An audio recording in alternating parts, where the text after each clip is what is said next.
Hey everybody, it's Paul King with the Nashville Hype, and today we're going to be talking about a really great song and a really great artist. His name is Blake Shelton, and I wasn't really a fan of Blake when he first came out. I'll be honest. I liked his music and the fact that it was country, or country music. He was representing country music.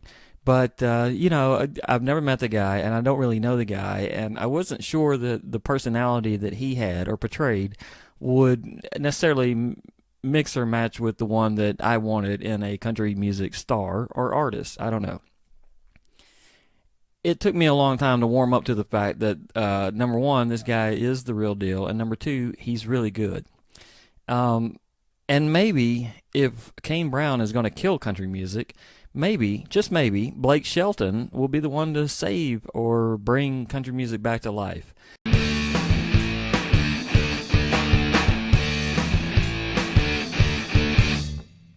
Because he just released a new song that is so good.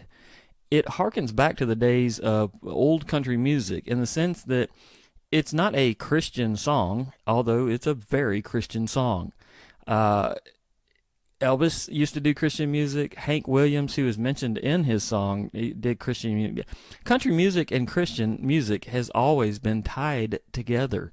And for the last few years, I've wondered, like, who is going to have what it takes to bring Christian music back into the country music scene. And this song of his, Jesus Got a Tight Grip.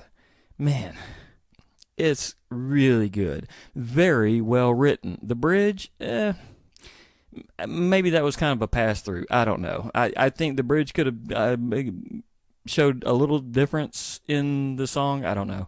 But, aside from the bridge, I mean, there's no complaints whatsoever. Really, really well written, really great. And it's Blake Shelton, of all people. And don't get me wrong, it's not that I'm a hater of Blake, and I never have been. In fact, I used to own, or I was a partner in, one of the largest nightclubs in all Southwest Florida, a huge place. And we got a call out of the blue one day, and it said, "Hey, Blake wants to play your club as a secret show. You can't tell anybody about it, and you can't share it with the public or anything until 3 hours in advance of him being there."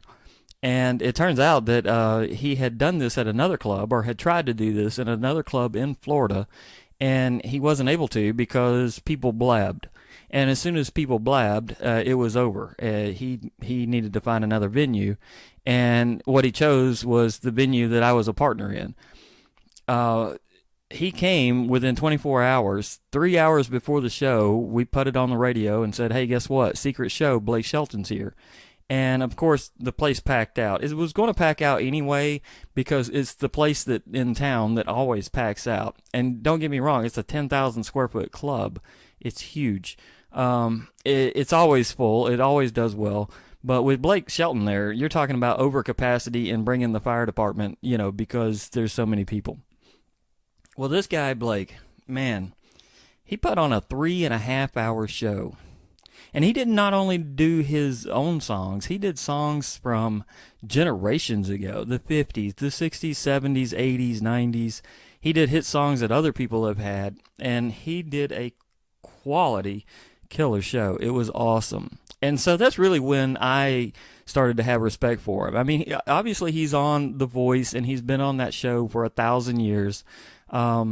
I have a really hard time, if you know anything about me, and maybe my last video about Kane Brown, when I was talking about John Rich and Jewel sitting in judgment, especially Jewel. John Rich can do it. He's a great producer. He's got great ears for music and country music. Jewel, nobody even knows where she came from. Who is she? Anyway, I don't like other people, sitting in judgment per se on a TV show. When it comes to finding artists. And I am biased. I mean, Nashville Hype was created for me to find artists and send them through the label system in Nashville, managers, publishers, publicity, record labels, That was the whole point behind Nashville Hype to even begin with, was to find, discover, and start pumping artists through. The problem that I have with the TV shows, and have always had with the TV shows, is, let's say artist A actually wins, and it doesn't matter. Because one, the TV show exists for advertisers to sell advertising, and two, every artist on that panel, the panel is going to be releasing new music.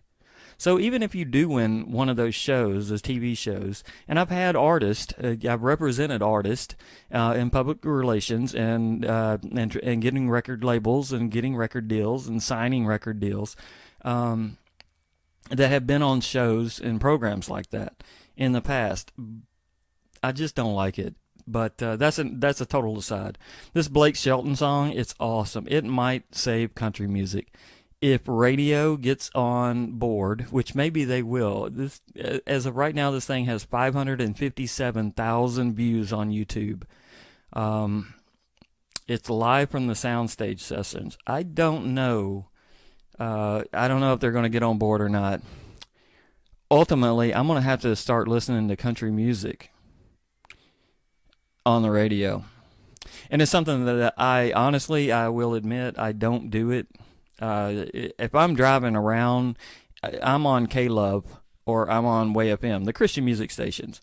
And the reason that is because I can hear crap music anywhere I go. If I'm in an elevator, I'm going to probably be listening to Phil Collins. And that's not that's terrible. I shouldn't have said that. I love Phil Collins, man. Like, Phil Collins is why I wanted to be a songwriter to begin with.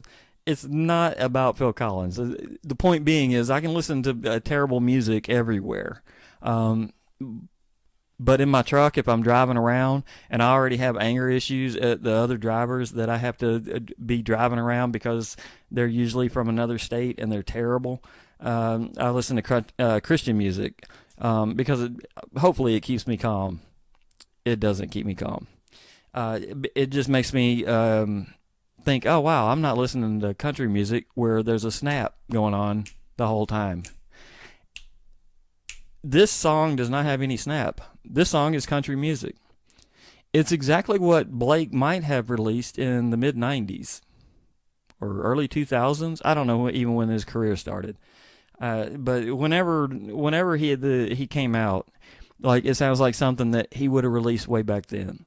It's very good. I hope he can save country music, even if it is single-handedly. We need somebody to be able to do it.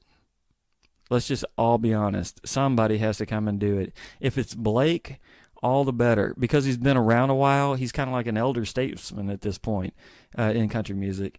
And he doesn't have 4 songs, 4 number 1 singles, and is a member of the Grand Ole Opry like that. My last video, I talked about that as well. It's crazy to me.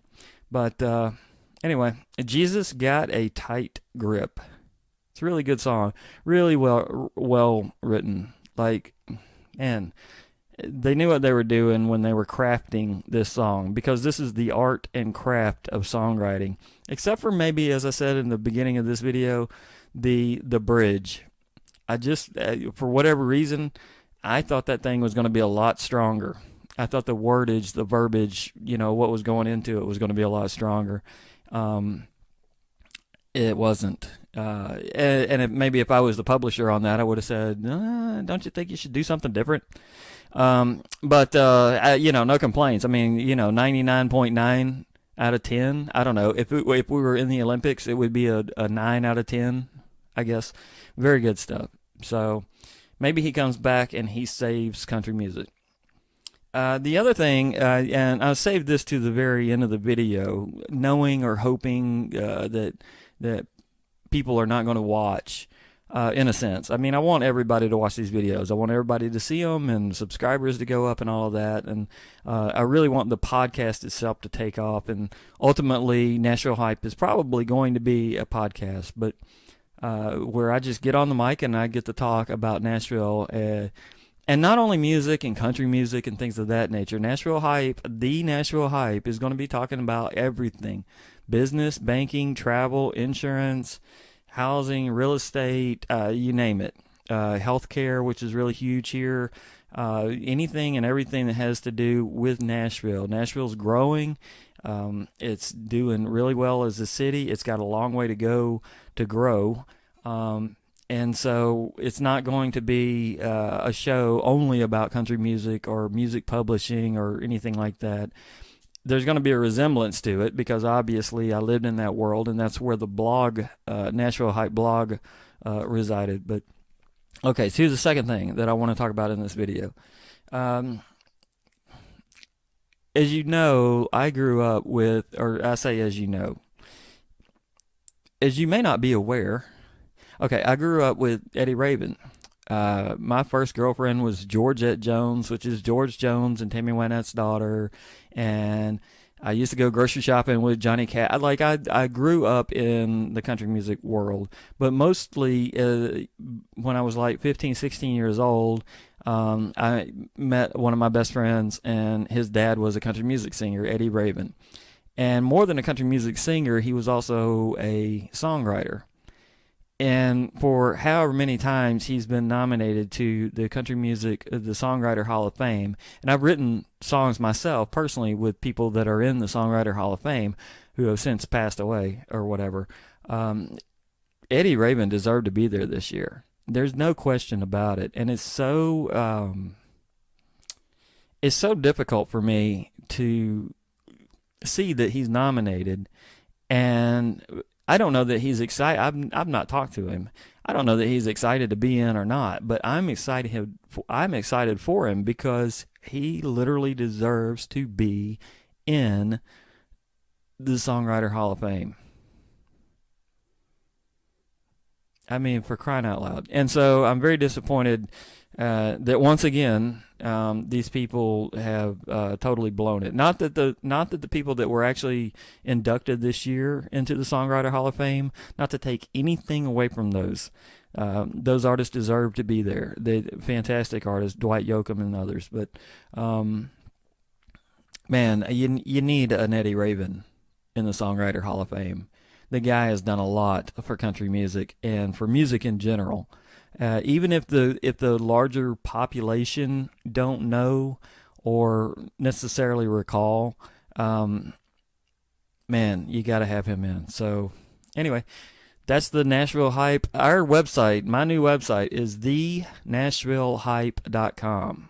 thenashvillehype.com. You can find this video and all the other videos that I've made over the years there. All the old archive blogs and stuff reside at thenashvillehype.com.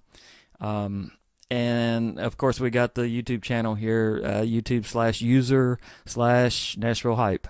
You can find us on the Facebook at Nashville Hype, or New Nashville Hype. No, it's just Nashville Hype. You know the drill. Just look for Nashville Hype. Just don't go to the Nashville Hype. Dang it gets confusing after a while. Some jackass took NashvilleHype.com, and I knew it was going to happen back a few years ago.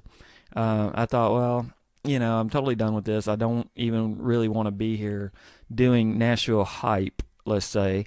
I had burned myself out on it, but so I just let the domain go, and some jerk got it. It happens. So it's the Nashville Hype. That is where my website, this website, the podcast, the broadcast, the YouTube, everything is going to reside there. And that's where you can find us. So I appreciate you watching. And these videos are coming every day, every other day, whenever I feel like it. They're going to be coming a lot, I think. Now that I got some equipment, and I'm getting more equipment, and some is getting shipped here, and we're going to go nuts. So it's good to see you again. I'll talk to you later.